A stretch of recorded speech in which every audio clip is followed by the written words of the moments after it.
Bonjour à tous, nous poursuivons aujourd'hui avec la 4e Mishnah du 7e Pérec, la dernière Mishnah du Pérec. La Mishnah nous dit Omer lechavero.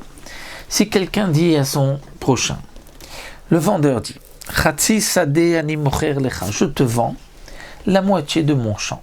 Donc il doit lui donner la moitié du champ. Dans le champ, il y a parfois une partie qui est meilleure, un terrain qui est plus fertile d'un côté que l'autre. Alors meshamnim benehem. Venotel Chatzi Sadeu. On va voir quel est le terrain qui est le meilleur, le plus fertile. Et ça, c'est la partie que gardera le vendeur.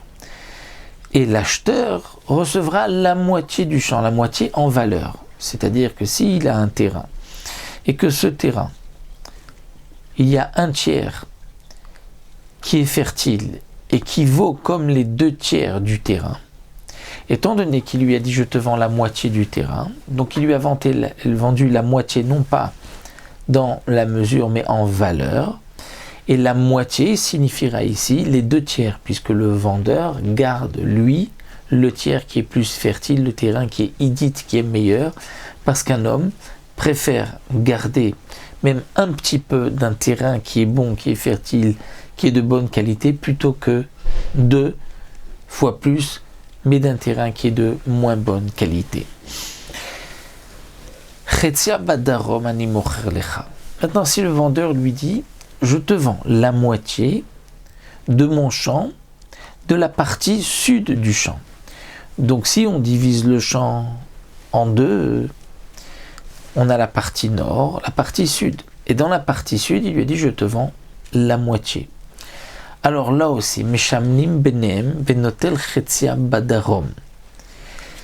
On va, Meshamnim benehem, c'est-à-dire regarder, voir quelle est la partie qui est plus fertile que l'autre. Et cette partie qui est meilleure, c'est le vendeur qui la garde.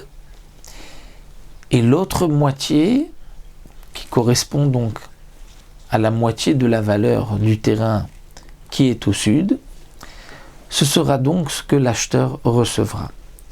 Alors le Barthénora précise, attention, dans ce cas-là, on ne va pas évaluer tout le terrain, étant donné qu'il lui a dit Chetzia Badarom au sud, donc on va d'abord diviser le terrain en 2, et on va regarder en fonction de la partie sud. Maintenant, dans la partie sud, il va diviser cette partie en 2, et si le vendeur nous en veut lui donner même dans la partie nord la moitié du prix de la partie sud, eh bien il pourra aussi lui donner. Il n'est pas obligé de lui donner juste au sud comme il a dit, parce que l'acheteur a toujours c'est le vendeur, si on veut dire, qui est en position de force.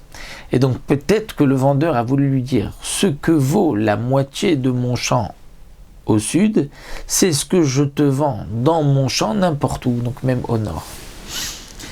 Vous mekabel alav makom agader.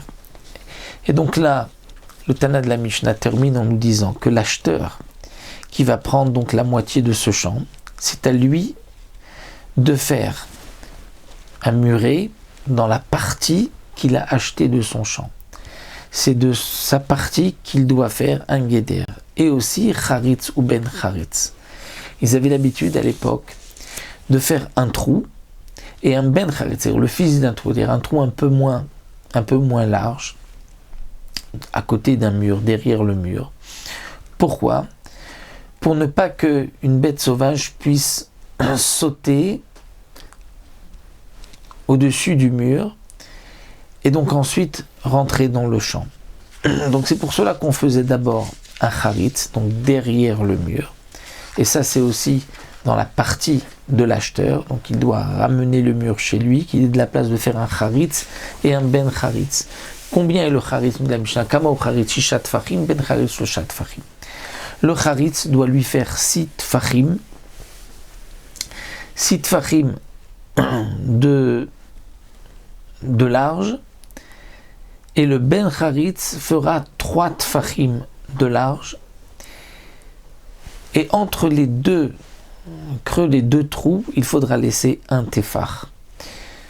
Pourquoi il fallait laisser deux? Alors dit le Barthénora, parce que si on avait juste fait le charitz qui est large de 6 tfachim, alors peut-être que une bête sauvage, puisque c'est suffisamment large, va rentrer, va se mettre là et elle va sauter de l'autre côté du mur.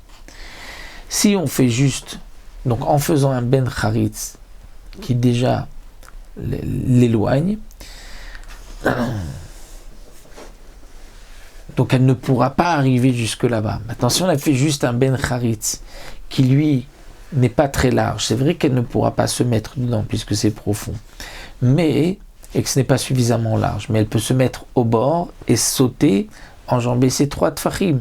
Donc c'est pour cela qu'on faisait d'abord 6 tfachim, ensuite un tefar et ensuite 3 tfachim pour éloigner la bête sauvage pour qu'elle ne puisse pas sauter de la terre vers le mur. Alors c'est vrai qu'ici la Barthénora ne précise pas quelle était la profondeur de ce charitz ou de ce ben charitz, mais il était même suffisamment, il était profond, au moins que la bête sauvage ne puisse pas rentrer donc et se mettre là pour pouvoir sauter. Il faudra préciser aussi que derrière le mur, on fait d'abord ce ben charitz de 3 tfachim, ensuite un tefar, et c'est plus loin qu'on fera les 6 tfachim de large. Parce que donc la bête sauvage, si elle est dans ces 6 tfachim, c'est vrai qu'elle peut s'y mettre pour pouvoir sauter, mais comme il y a ensuite une distance jusqu'au mur, elle n'y arrivera pas. Si c'était proche du mur, alors elle aurait pu sauter directement vers le mur. Lorsqu'il y a un autre haritz de ben haritz de moins de 6 tfachim qui fait que 3 tfachim, là elle ne pourra pas se mettre proche du mur et sauter puisqu'elle n'a pas suffisamment là où s'attraper dans ce ben haritz.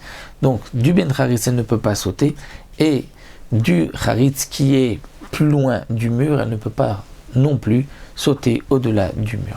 Donc ça c'est ce que la Mishnah nous enseigne ici. Nous avons terminé le 7e Pérec. On se retrouvera à Bezrat Hashem pour un nouveau Pérec qui nous parlera des dînes de l'héritage. La